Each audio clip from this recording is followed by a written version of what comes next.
Psalm 23. The Lord is my shepherd, I shall not want. He makes me lie down in green pastures. He leads me beside still waters. He restores my soul. He leads me in right paths for His name's sake.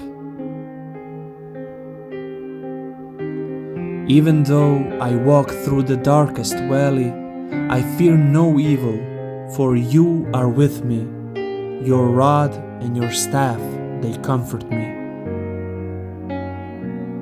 You prepare a table before me in the presence of my enemies.